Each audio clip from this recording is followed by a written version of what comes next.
Ladies and gentlemen, please welcome to the stage founder and conference chair of Blackhat, Jeff Moss.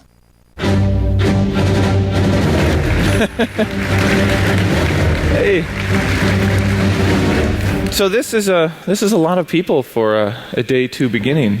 How many of you didn't go out last night? I think there's one person over there. Someone get that person a shot. They're in need of corona right now. It's emergency deployment. So normally what I kind of do is I like to talk about who's here. Like, who's all these people sitting in these seats? Where are they coming from? And so you might have heard, we have a new registration company this year.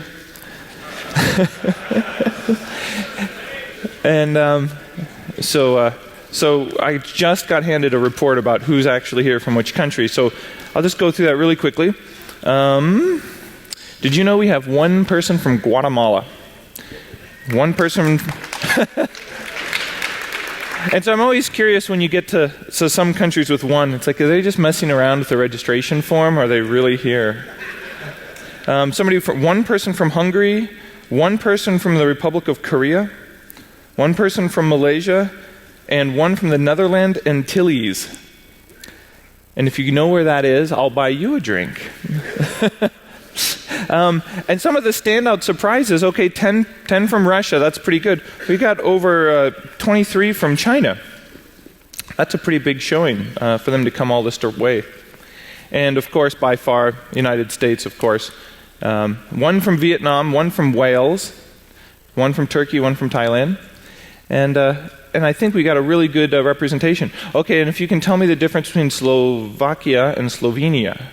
There's one each, and they're going to have a death match later. And we're all invited to watch. So I think that's amazing, and Blackhat always draws a pretty interesting international crowd. And so it's no surprise, but it always is really cool to see how far people travel, how passionate they are for this stuff. So that's about all I have to say this morning, except I want to thank everybody for making it a great show, and I'm going to get right into the keynote. And so we're going to have a new format for this morning, for this day two. It's going to be more conversational between Brian Krebs and Neal Stephenson, and both people need no introduction. They're so well-known icons in the industry. And Brian Krebs, an independent investigative journalist who has been doing some surprisingly detailed work looking into what I like about it when he looks toward the economics of cybercrime and crimeware and criminal organizations. But reporting on that stuff is not without risk. And currently his KrebsOnSecurity.com is under both a DDoS and a DNS attack. So you probably can't get to his site right now. But that's the price of doing business and trying to shed some light on the bad actors. So they don't always cooperate when you reveal what they're up to.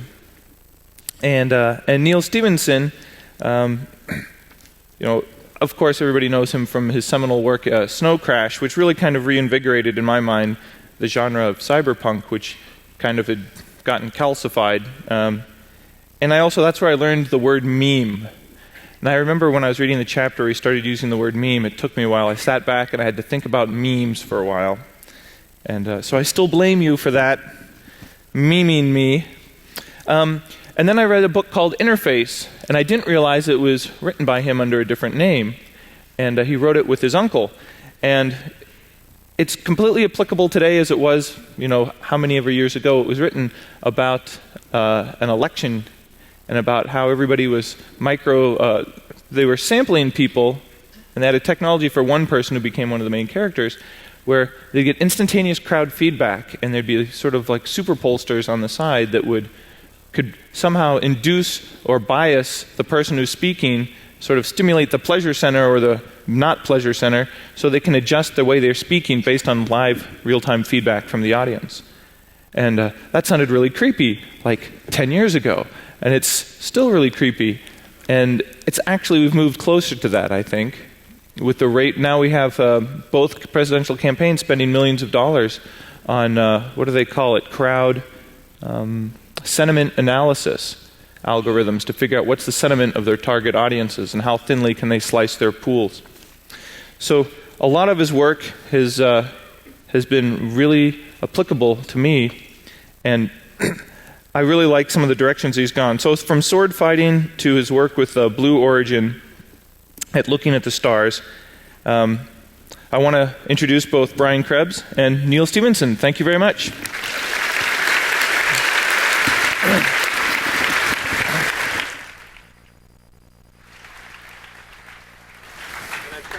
I've kept your seat warm. Thank you. Thanks, Jeff. It's actually my seat. Thanks, Brian. So when the Blackhat folks asked me, initially approached me about the idea of doing this interview, I pretty much jumped at the chance. Part of it is I'm a huge fan of this man and his work, but also, it's not every day that you get the opportunity to interview as accomplished and prolific an author as Neal. So thank you, Neal, for being here. Glad to be here. And Thanks. score for the Blackhat folks for scoring this interview. It's hard to think of another author who might be more well-read by the security community and the tech community at large. But for the handful of you folks in the audience who may not be as familiar with Neal's work, he's probably best known for his breakout thrillers, and I would say very prescient thrillers, Cryptonomicon and Snow Crash. He's the author of 11 other novels, and he's also just an amazingly well-rounded geek. And I use that term as affectionately and complimentary as possible, Neal. Yeah. He's involved in all kinds of extra literary pursuits. I know you hate that word, I'm sorry. From rocketry to swordplay and video game design, and helping to incubate an endeavor that's been described as, and I love this phrase, moonshot ecosystem. So I'm going to talk about all of these things, but first I want to ask you about your new book. It's called Reamd. And for those of you who haven't had the pleasure yet, it has a lot to recommend to this audience. And there's no way I'm going to do the book justice in the 20-second soundbite here, but essentially the backdrop of this book is like a World of Warcraft type video game called T-Rain. And the catalyst is a piece of malicious software unleashed by some Chinese hackers. And the software goes around stealing money from the game players and so on. And that sets up this whole sort of international series of incidents and real-life battles. Anyway, I thoroughly enjoyed this book, and I'm wondering if you could just tell me where the idea came from. Well, when I was a kid, I used to read thrillers by a guy named Alistair MacLean, who wrote Where Eagles Dare and a number of other great thrillers. And I still have kind of fond memories of reading those books. And from that time onward, I've wanted to write a thriller, but the landscape has changed quite a bit, and so you sort of can't get away with a lot of the old tropes that people used to use. Everyone's got cell phones, everyone's got Google, so any thriller plot device that relies on people being sort of out of touch or not being able to get some crucial piece of information or being able to sort of blend anonymously into a crowd doesn't really work anymore. So we're so addicted to these things now. Yeah. So I was trying to think of a way to write a thriller that would sort of not have most of those elements, but still be fun to read. And I had this idea a long time ago of back when there was a well-known worm that was created by a kid in the Philippines. I can't remember the name of the guy who did it, but for a while it was a big story. You're talking about the I Love You virus? Or yeah, spread all around the world very rapidly. And I thought, well, what if a bug like that managed to actually seriously inconvenience someone who got seriously pissed off at that person and tried to track them down? And that's kind of the kernel of the story of Reamd. I noticed in Reamd there were a couple of occasions where I was listening to the book, actually. I listened to it on audio, and that was fantastic. I was smiling at a couple places because I could see you almost having fun with a couple of the characters. So the book is divided into two parts. In the first part, there are these two guys. They're both authors, and their job is to sort of come up with the backstory and the stuff that makes the games interesting to the players. And one of the guys is just kind of a normal sort of academic guy, and the other guy is this. I don't know how you describe him. Probably the closest thing is the Simpsons character, the comic book guy, you know.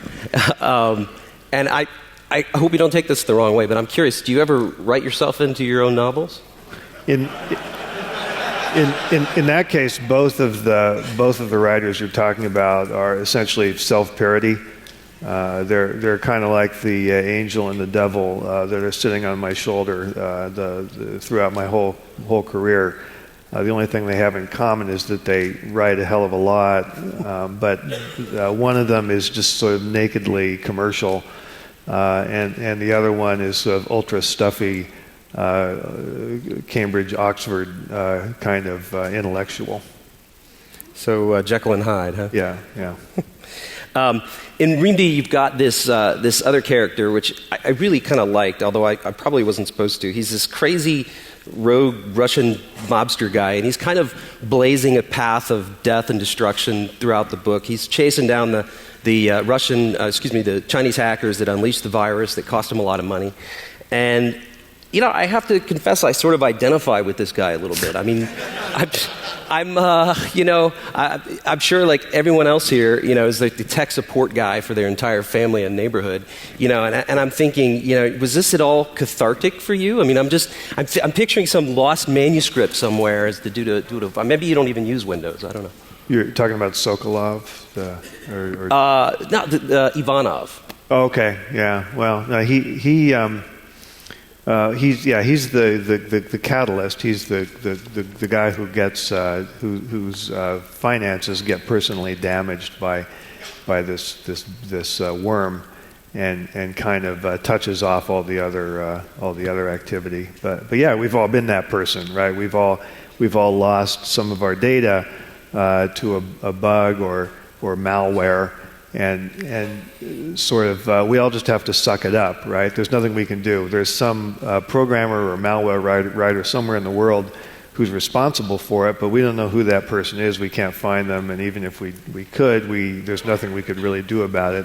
He's a guy who's got the resources to do what we all want to do, which is to track that SOB down and make it pay. Put a bullet in his head, yeah.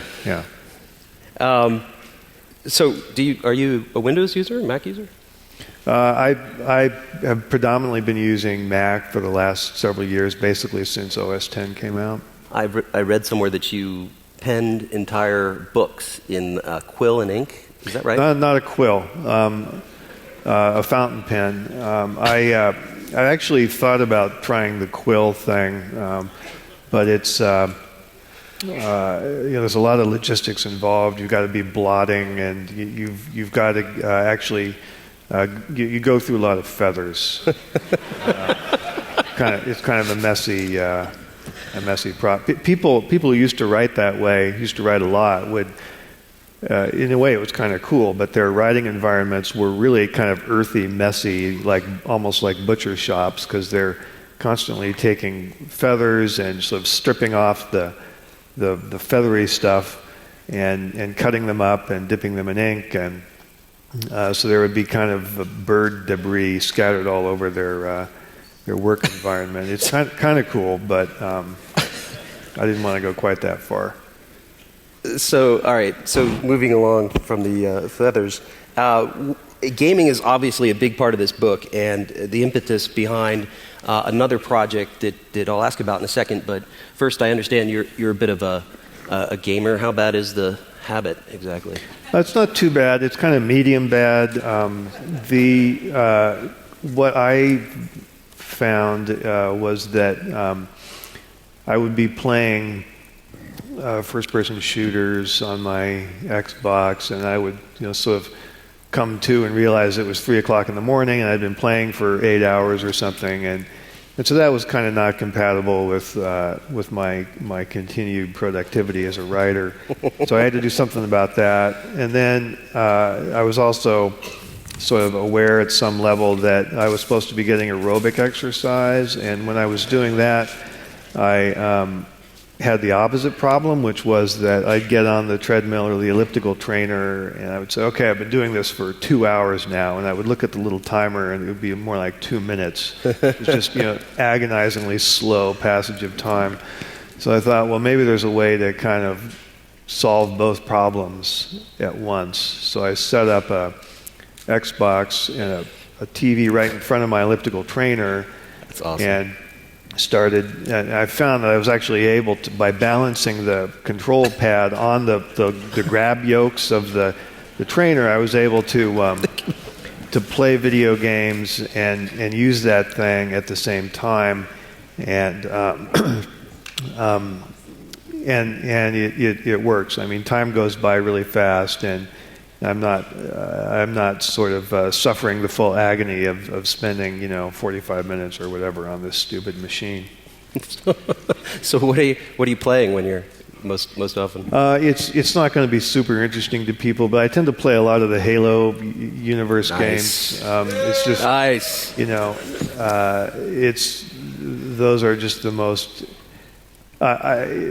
Because of the way I'm using these games, anything that involves a lot of sort of consulting the internet, for hints or any of that stuff, isn't really that workable for me. I couldn't help, when I was reading REAMD, detecting a little bit of disdain on your part for social networks like Facebook and Twitter. Are you a social network guy? Are you on these networks? Do you use them? I've got both a public and a private Facebook page. I've got a Twitter account, which I only actually started using a few months ago. I ignored them for a long time until it was brought to my attention that I had a Facebook page with 10,000 followers that I knew nothing about. And so at that point, it seemed wise to begin doing something with it. So now that's all kind of being managed. Twitter I'm a little slower to warm up to, just because maybe it's the people I'm following, but I think everyone's cheating with Twitter. I think that on Twitter you shouldn't be allowed to embed links, and that would get rid of about 99% of the traffic on Twitter. My dream of Twitter was going to be that it would be all these pithy little haiku-like utterances, and you do get a few of those, but most of them it's just people embedding a link, and so then you're off to some other website that could be arbitrarily verbose and time-consuming, so it doesn't actually kind of save time or compress bandwidth at all. So your novel Cryptonomicon and I guess Quicksilver focused quite a bit on cryptography. What exactly made this such an area of fascination for you? Well, I had been a little code geek since I was a kid, and in fact, the dust cover of the first hardcover Cryptonomicon has got a picture of me from when I was about 10 years old reading a book about codes. So I was one of those kids. I would make the invisible ink out of the lemon juice and all the other things that you learn in those books. So, I had then followed the story of the Enigma, the code breaking facility at Bletchley Park, and so on, and then when in the I guess it would have been the 90s, I sort of became acquainted with a few of the people who were sort of in the whole cypherpunk world. So rolling all those things together, I thought, well, maybe there's a way to actually make code breakers the heroes of a book, since they actually were heroes in World War II, and to try to take the inherent kind of thriller qualities of what they do and make them into a fun story. And the kind of the break that sort of made it all work was reading about this effort that was made, and this is a real thing that happened, where there was a possible leak of the fact that the Enigma had been broken, in that the Allies acted upon some Enigma information that they probably shouldn't have, and in a manner that would have aroused the suspicions of the Germans that maybe their channels of communication had been broken somehow, and so they had to solve the problem by throwing a dead German in a wetsuit out of a plane, and having him wash up on a beach somewhere. And they planted some stuff on his body that sort of told a story that explained this leak. So that was where I got the idea that, well, maybe there was a whole like super ultra top secret unit of commando types whose sole purpose was to do things like that, but even they wouldn't know why they were doing it. So it would just seem like this incredibly heinous, inexplicable series of assignments that would make no sense whatsoever. And that is that's how Cryptonomicon got started. Some of your books, including Cryptonomicon, they reek of having you done massive amounts of research. I mean, how much time do you spend on the research side versus the writing side? I'm just very curious about that. Well, I'm almost a little ashamed to call it research because it's not compared to what real researchers do. It's this incredibly pragmatic, sleazy kind of cherry-picking process of, skimming through a book and oh, I could use that. I could use that if I change everything. And there's no like footnotes. There's no legitimate scholarship going on. So it's just something that I think it's a skill that one develops in writing this kind of fiction, to kind of do enough but not too much. My tendency, my weakness is to do too much and then try to. The problem with doing too much is that once you've done it, you want to find some way to cram it into the book. And the books are already kind of huge and with lots of digressions and so on. And so that's an impulse that really has to be kept under control. So the impulse to use everything because you really like it, and even though if it may not fit. Yeah, like in ReamD, there was a page that stayed in there for a long time where it's just like a one-page description of people in Fujian making tea, how they make tea. They make tea in a kind of different way from most other people, and it was a nice little description. I knew it shouldn't be there. I knew it had to come out, but I sort of doggedly kept it in until the last possible moment, and then I yanked it. So it's easy to end up with a lot of stuff like that. So I listened to ReamD, and I didn't read it, so maybe you can tell me, how long is it? How big is the book? It's like 1,000 pages. And when you... What did you turn in? I mean, was it a lot more than that, or was it? No, it's not. That's not how it works.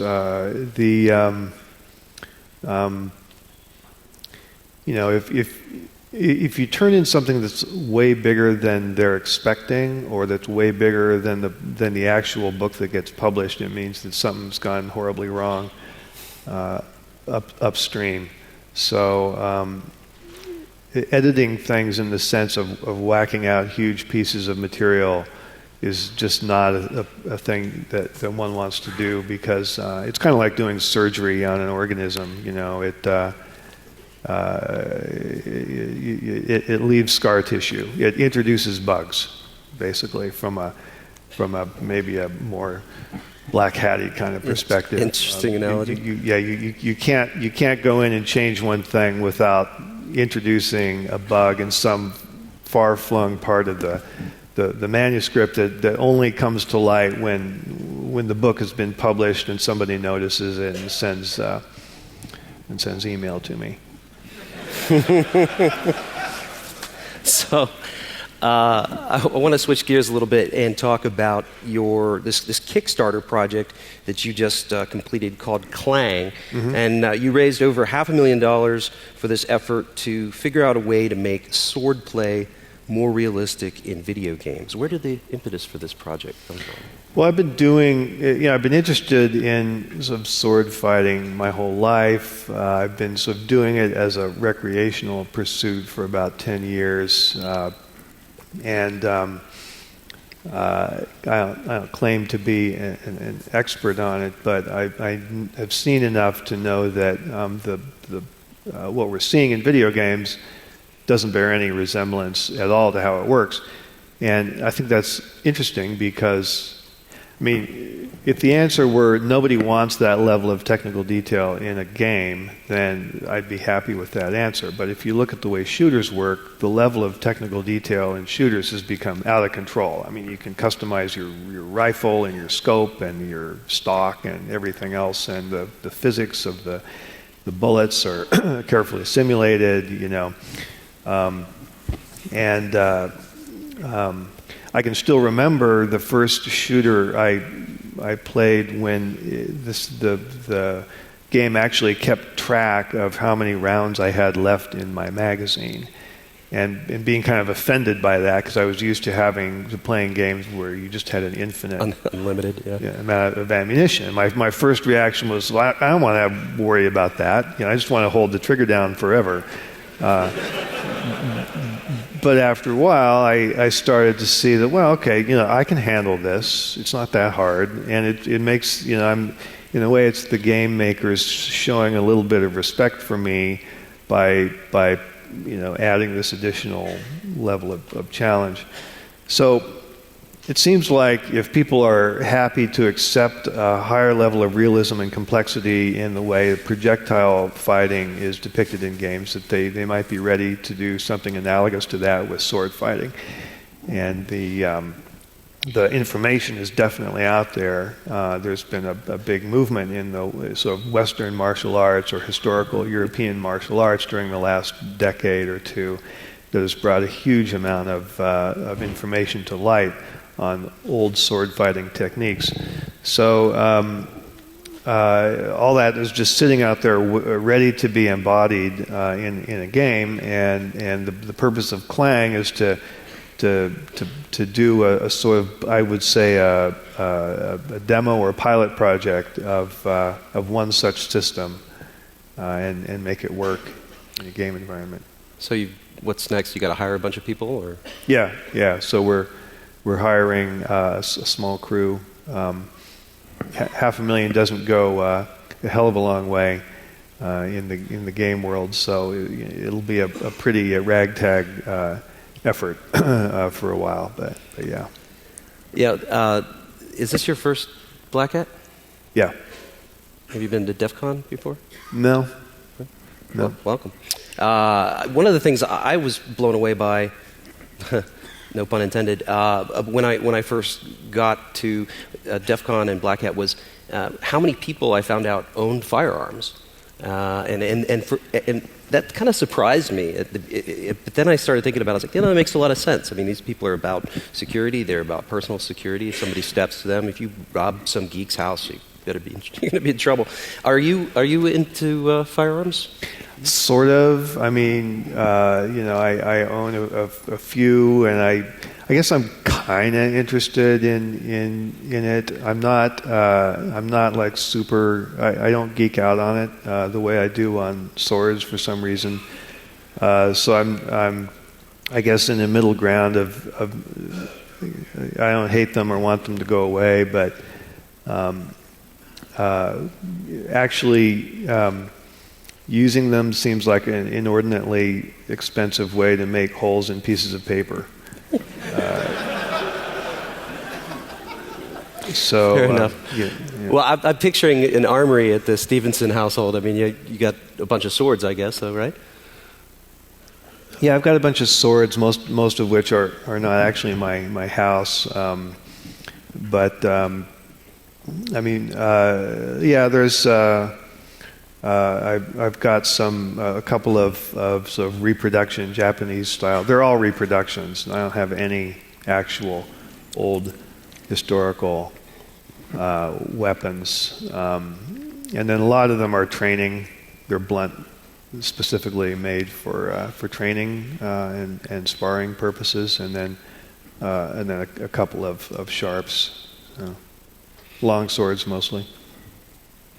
Respectable. So I saw on the Clang Kickstarter page that said you were recently at a conference called Combat Con. Yeah. I'm picturing lots of... It was here. It was right down the street at the Tuscany. Yeah. Can you tell us a little about what goes on? Yeah. I mentioned before that there's been a big movement in the last decade or decade and a half to revive these old, mostly European fighting styles.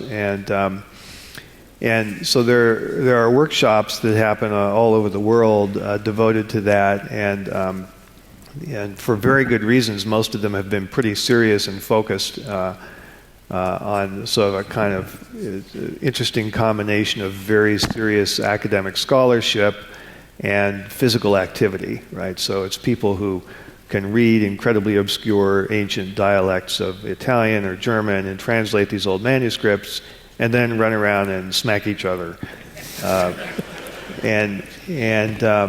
The idea with Combat Con is to sort of have one of those running in parallel with more of a fanish kind of convention, a comic con kind of vibe with costumes and some sort of media-based activities. Learn how to do Jedi lightsaber fighting, because it turns out that there actually is a system for that, and sort of explore the more fantasy kind of fun-based angle.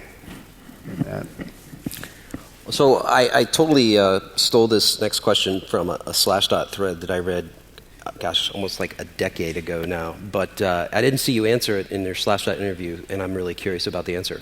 The question was classic era science fiction, so Heinlein, Asimov, was notably more humanistic and positivistic in tone. And in works from that era, the future was bright, the challenges were overcome by clever individuals, and technology and science led humanity towards ever greater accomplishments. But now it seems like science fiction tends to paint a much bleaker picture of the future, and maybe to some extent the present. Do you agree with that, and why do you think that? Yeah, I mean, you've totally nailed a kind of hot button issue with me. So I should preface this by saying I'm Exhibit A of the dystopian, gloomy cyberpunk science fiction writer, and that's kind of what I've spent my whole career doing. But we had an interesting conversation about a year and a half ago at a Future Tense conference in D.C., where this topic came up, and the sort of the gist of it is that during the time that science fiction has become what you just described, there's been a marked slowing down of technological development, leaving out the sort of digital and biotech world. I realize that's a large thing to leave out, but if you look at our built environment, the way it looked at the beginning of the 20th century and the way it looked two-thirds of the way through the 20th century, during that time we got radio, television, airplanes, computers, nuclear power, many, many other radical changes. And since then, everything kind of looks the same. The cars look different, but they're still cars. And they're not flying? They're not flying. The space program tanked, and a lot of stuff just didn't happen the way we were expecting. So this leads to the kind of interesting question, is there a causal relationship between the darkening and the sort of dystopian trend in science fiction and the fact that our future isn't developing now the way that it did during the golden age of science fiction? And if there is a causal connection, which direction does the causal arrow point? I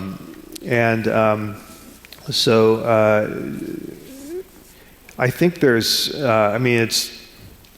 there's plenty of room for debate about this, but I think there's some legitimate reasons to think that it points from science fiction into the world of technology. In other words, that if all of our depictions of the future are incredibly depressing, then it doesn't give us a hell of a lot of incentive to go out and build the future. It kind of gives us an incentive to do the opposite.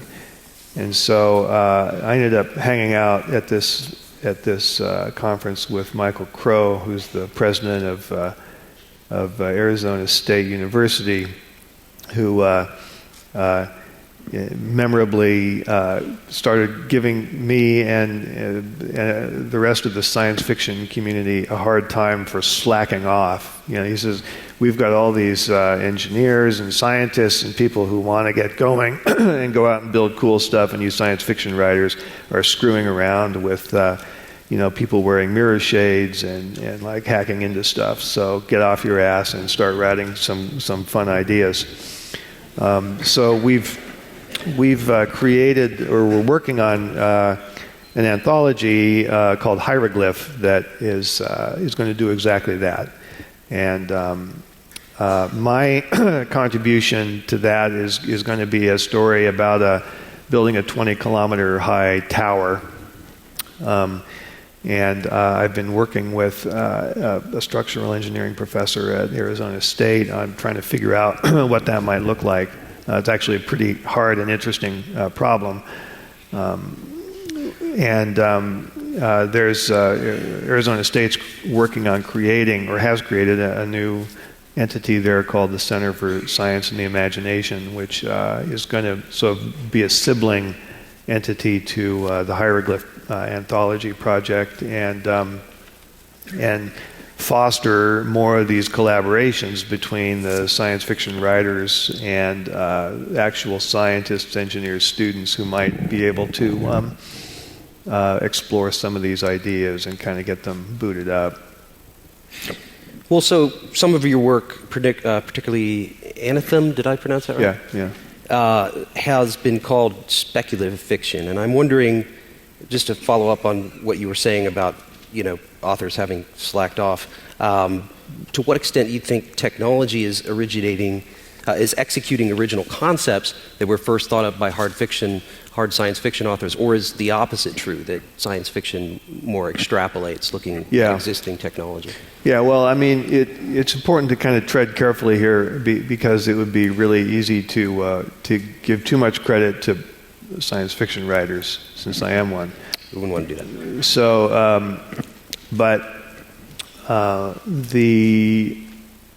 the observation I've made based on feedback I get from actual engineers and scientists is that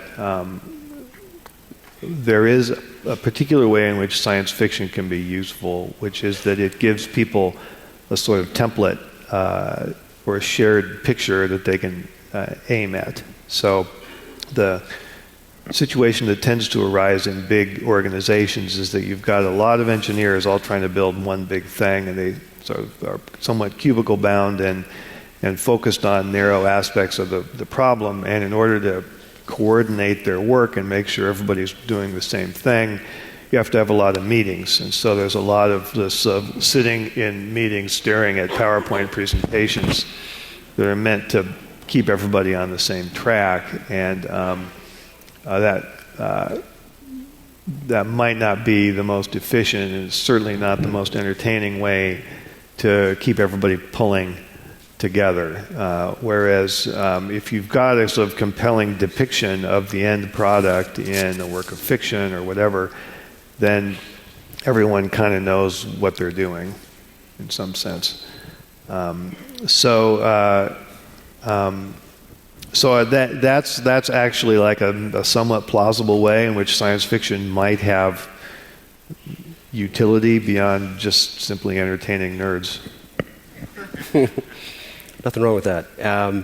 So Jeff mentioned this. You're a part-time advisor to Blue Origin. and you've lamented the demise of the space program. So Blue Origin is an entity working to develop crewed, as in people, suborbital launching system. What exactly do you do for them, and what are your visions for them? Yeah, I was there at the beginning through about 2006, and then I've had only the most distant involvement with it since, largely because they sort of decided what they wanted to do and started doing it, and it became more of an engineering organization where there wasn't that much for me to do, frankly. So so I just decided I would sort of back away and let them get busy building this thing. But until then, I was looking at various possible alternative launch schemes, of which there are many. So what hope do you have for the private-run space program? Well, it's if you look at what SpaceX has done recently, it's I'm not sure if people who haven't actually worked on rockets can really understand what an impressive thing those people did, because it's really hard. I mean, it's just shockingly difficult to make rockets that can survive. That even to make one that just can run a static test on a stand for a few seconds is an incredible challenge. But to make one that's capable of flight and surviving everything that a launch vehicle has to survive is unbelievable. So that's a very optimistic sign. But the difficulties tend to be in places that are not so obvious. Things like getting insurance for your payload turns out to be a big issue if you're creating a new launch vehicle or an entirely new category of launch system. You've got no track record. It's hard to insure this very expensive payload that you're going to send up, and that can be a big obstacle to getting anything done. Getting approval to launch from an unconventional site is really hard, because you've got to have you've got to do a big study of every conceivable thing that could go wrong and where stuff might hit the ground, depending on different failure scenarios. And so everyone sort of downrange of you kind of has a say in that. So you end up having to use existing facilities, and that locks you in a certain sense to a certain set of procedures and technologies. It's it's a big, hairy, complicated thing, and there's a lot of non-obvious challenges, I would say. So some of your books seem like they would pretty easily convert to movies. Is that in the cards at all? Most of them are too long. A short story is a better candidate, really, for a movie conversion than most novels, and and obviously I tend to write big fat novels. So we've talked for years and years about doing something with Snow Crash. It's an obvious candidate for a screen adaptation, and I've been working with the Kennedy Marshall Company for a long time on that, and it's gone through different phases and so on. The most recent bit of news on that front is that they've announced that Joe Cornish, who's an English writer and director, is going to take the lead on this project. So I've met with Joe down at Kennedy Marshall's offices, and we've talked about the direction he's going to take with it. Joe has done a really cool science fiction movie called Attack the Block, which got a lot of attention. Hack the block. Attack. Oh, Attack the block. It's aliens land for some reason in a slum housing project in East London, and so the people who live there have to fight them. It's a fun movie. So it's got a lot of the same energy that you might look for in snow crash adaptation, and I'm sure that's why Kennedy Marshall decided to get Joe involved. So some of your books, I think, have aged pretty well. At least the one sitting on my bookshelf. Is this a concern of you when you're writing? Do you ask yourself how a book is going to be perceived in 10 or 20 years? Yeah, well, it's. The best kind of future proofing is to have good characters, try to tell a good story, because those things don't age. I have become somewhat conscious in REAMD, for example. In earlier drafts, when people were using their phones or whatever, I would call out. I would say, iPhone or BlackBerry or whatever, and then a friend who read it for me pointed out that those might be good current references, but in even a few years, it's going to make the whole thing seem dated. So I ended up going through and changing every single one of those to phone. First I changed it to cell phone or mobile phone, and then I realized even that is ridiculously dated because no one uses landlines. So I just made them all into phones. So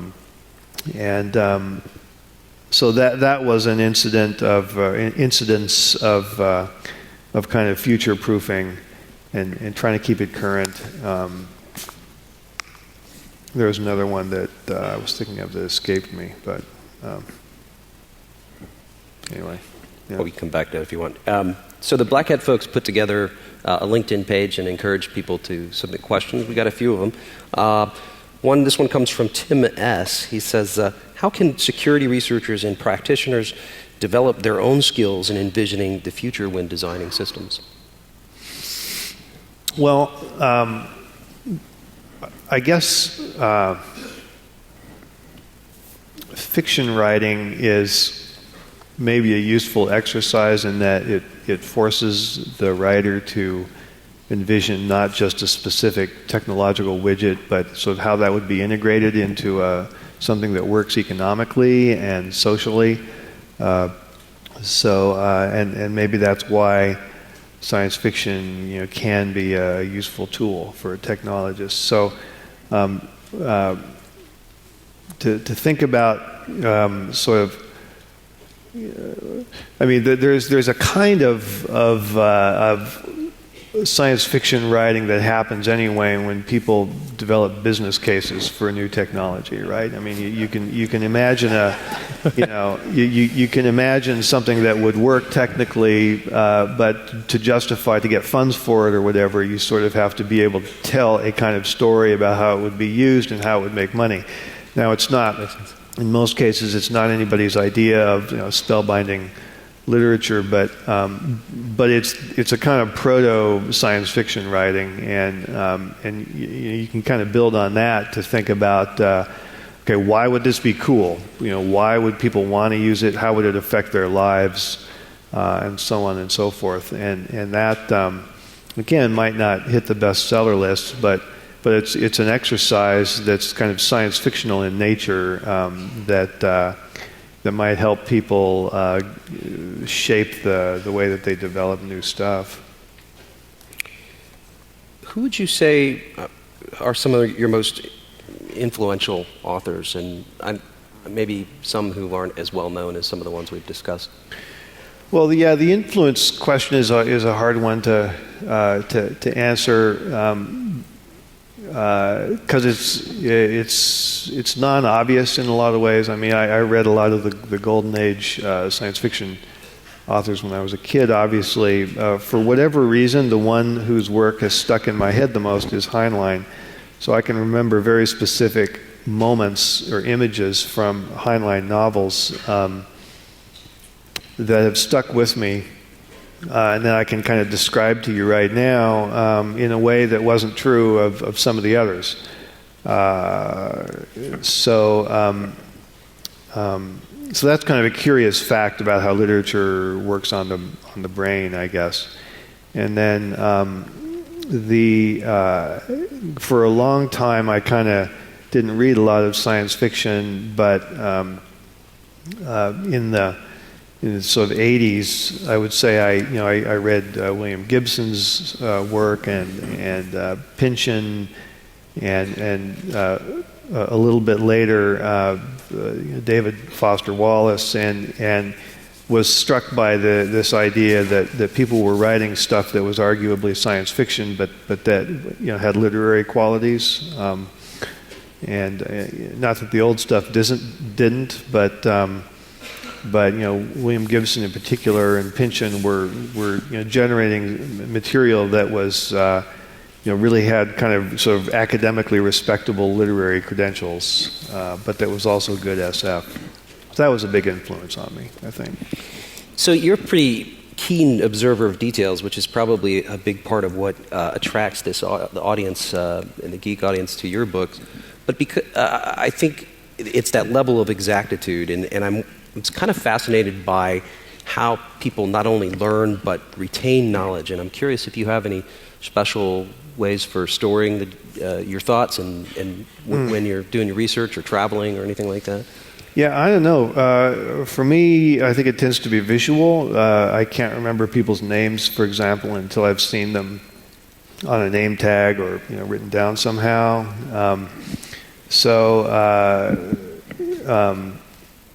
I think that narrative seems to be a really valuable. I'm hardly the first person to point this out, but if you can tell a story about something, it helps to organize it and keep important details in memory. So maybe there's a connection between that and what I do for a living. But I don't know. I've always said that some people have a mind like a steel trap, and I have a mind like a lint trap. I just retain all kinds of stuff for no particular reason. As a world-renowned author, I'm sure you get your share of crazy groupies, and that you place a pretty high value on your privacy. But do you take any special care measures to protect your privacy online? And how concerned are you about this? Yeah, I just I did for a while. It was kind of in on the first wave of GPG and trying to encrypt all of my email, and it just didn't work. I mean, it worked great on a technical level, but it didn't work socially. Nobody was using the stuff, and if they were using it, they weren't using it right. I just sort of came to realize as time went on that if there was going to be an attack of that type, it wasn't going to come through like breaking my key. It was going to happen through a keystroke logger or a microphone or something like that is for which there's not a really clear digital countermeasure. So I just got pretty relaxed about it and I guess kind of fatalistic. I don't. What I do for a living, I have a lot of information that I prefer that it not get out too soon, but I'm not dealing with secrets in the way that people in the national security world have to deal with secrets, or the way that a big corporate executive has to keep certain secrets. And so I've just tried to think a little bit before sending emails, I guess, because I know they're all going to get out someday. You ever seen that plug-in where it makes you wait like 20 minutes until you can actually send the email? There's actually at CAA, there's actually a department, the talent agency in LA that helps people with that. But if you're a movie star or a sports hero, and you've got a Twitter or a Facebook, they'll kind of insert a buffer. Well, you mentioned national security. You live in Seattle now with your family, is that right? Yeah. But I read on your wiki page that you grew up in the backyard of the National Security Agency there in Fort Meade. Yeah, I didn't grow up there. I was born there. It's kind of like an interesting factoid. I don't think I know anybody who's from Fort Meade. Yeah, no, it's actually not that significant. But my dad was in the Signal Corps, and he's an antenna guy. In true Fort Meade style, he's never really said much about what he did there, but he was an antenna guy, so probably something to do with that. And we moved away when I was pretty young, and I never really thought about it because the very existence of the NSA wasn't really public.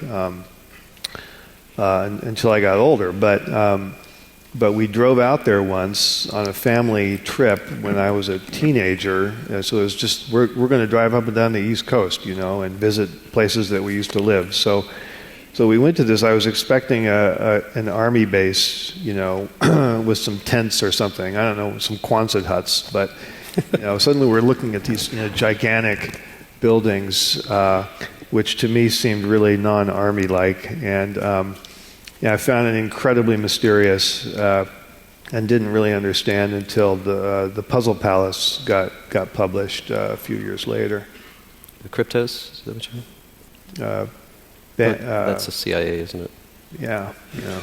So we've got a couple minutes left. I just want to ask you, so this will probably be the last question, but in REAMD, there was another area where I thought I saw you sort of injecting yourself a little bit into the story. And the main character, Richard Forthrast, is this sort of recovering dope smuggler or something.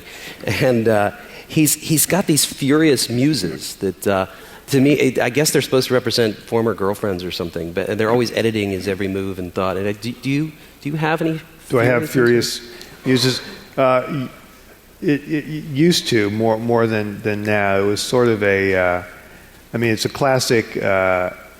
It's a classic psychological,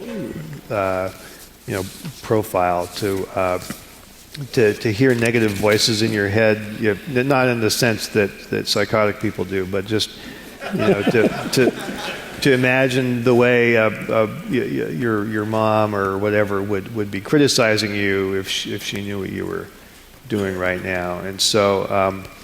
In his case, I just gave him a really, really bad case of that particular syndrome, and it's double-edged, right? He calls them. He's sort of interested in Greek mythology, so he knows that there were the Furies and there were the Muses, and the Furies are kind of angry and furious and bad, and the Muses are sort of beautiful and wonderful and make you better and inspire you, and these are both. These serve both roles for him simultaneously. So you got it under control then. Yeah. Well, that's about all the time we've got, folks. Please join me in giving me a round of applause for Neal here. Good. Thank you.